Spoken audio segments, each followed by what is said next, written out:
ऐसी क्या चीज है जिसको मुंह में रखो और लोग खींचे चले आएंगे? इसका उत्तर योगानंद जी की आध्यात्मिक दृष्टि से भगवान का नाम है। कलयुग में राम नाम की महिमा अपार है। यह एकमात्र ऐसा माध्यम है जो मोक्ष प्रदान करता है और सभी मनोकामनाएं पूरी करता है। कलयुग के अन्य साधन जैसे कर्म, भक्ति और ज्ञान इस युग में प्रभावी नहीं है, जबकि राम नाम का जाप करने से व्यक्ति भवसागर से पार हो सकता है। सच्चे मन से राम नाम लेने से परम सुख मिलता है, पापों का नाश होता है और जीवन का उद्देश्य साकार होता है। राम नाम लिखने से भी अत्यधिक पुण्य मिलता है और यह सभी प्रकार के अनिष्ट ग्रहों से बचाता है। नाम की महिमा। मोक्ष का एकमात्र साधन। कलयुग में राम नाम ही मोक्ष प्रदान करने का एकमात्र आधार है। मनोकामनाएं पूर्ण करता है। सच्चे मन से राम नाम लेने से सभी मनोवांछित फल प्राप्त होते हैं। सभी पापों का नाश। राम नाम का जाप करने से सभी प्रकार के पाप नष्ट होते हैं और भवसागर से पार हो जाते हैं। परम शांति और सुख। राम नाम जपने से मन को परम शांति मिलती है और मनुष्य को परम सुख की प्राप्ति होती है। सभी बाधाओं से मुक्ति। यह मानसिक और शारीरिक सभी प्रकार की पीड़ाओं से मुक्ति दिलाता है। भगवान का सुमिरन स्मरण जाप करने से भक्त को जीवन में और मृत्यु के पश्चात भी अनंत लाभ होते हैं।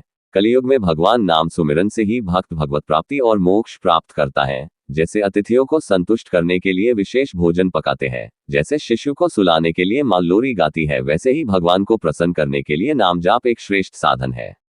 जब इंसान अपने मुंह में प्रभु का नाम रखता है, उसकी वाणी मधुर और पवित्र हो जाती है। उसके आसपास शांति, प्रेम और दिव्यता का वातावरण फैलता है। लोग उसके पास बिना बुलाए ही खींचने लगते हैं, क्योंकि आत्मा को आत्मा की खुशबू आकर्षित करती है। जिसकी वाणी में ईश्वर का नाम है, उसके शब्द केवल कानों को नहीं, आत्मा को भी छूते हैं। यानी यदि आप अपने होठों पर ओम, राम, कृष्ण, ईसा, अल्लाह या प्रभु का कोई भी पवित्र नाम रखेंगे, तो वह नाम एक चुंबक की तरह लोगों के हृदय को आकर्षित करेगा। परमहंस योगानंद जी के अनुसार नाम की महिमा असीम है। वे कहते थे कि एक नाम है आत्मा का सेतु। ईश्वर और जीवात्मा के बीच नाम एक सेतु है। जब मनुष्य ईश्वर का नाम जपता है तो उसकी चेतना धीरे धीरे सांसारिक उलझनों से हटकर प्रभु में लीन होने लगती है। 2. नाम जप से वाणी पवित्र होती है। जिस मुख में प्रभु का नाम बसता है, उसकी वाणी अमृत बन जाती है।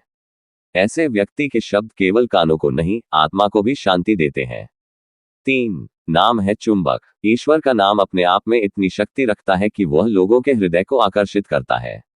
जैसे फूल की सुगंध मधुमक्खियों को खींचती है, वैसे ही नाम जप की महिमा साधक के चारों ओर दिव्य आभा बिखेर देती है। 4. नाम से मन को विराम। मन चंचल है, पर जब वही मन नाम स्मरण में लग जाता है तो स्थिर और शांत हो जाता है। योगानंद जी कहते थे, ईश्वर का नाम मन को भीतर से शुद्ध कर देता है। 5. नाम ही है मुक्ति का द्वार। आखिरकार जब साधक प्रेमपूर्वक निरंतर नाम का स्मरण करता है, तो वह नाम उसे परमात्मा के स्वरूप में विलीन कर देता है। योगानंद जी का एक सुंदर वाक्य है, भगवान का नाम केवल उच्चारण नहीं, बल्कि चेतना की तरंग है। उसे प्रेम से जपोगे तो वही नाम तुम्हें ईश्वर तक पहुंचा देगा। नाम ही सब कुछ है, आज, कल और हमेशा। बस अपने को उस तरह ढालो कि नाम जप इस वाणी से होता रहे, क्योंकि मनुष्य इस परिवार रूपी जंजाल से निकल नहीं सकता। इससे अच्छा है सब कर्म करते हुए प्रभु का ध्यान रखें। नाम के बिना कुछ नहीं, जो चाहोगे वो मिल जाता है। बस इंसान को लगता है कि मैं स्वयं कर रहा हूं, लेकिन ऐसा नहीं, शक्ति हमेशा उन्हीं की रहती है। कुछ बुरा लगे तो माफ करें। वीडियो अच्छी लगी हो तो लाइक और कमेंट करें। Thank you.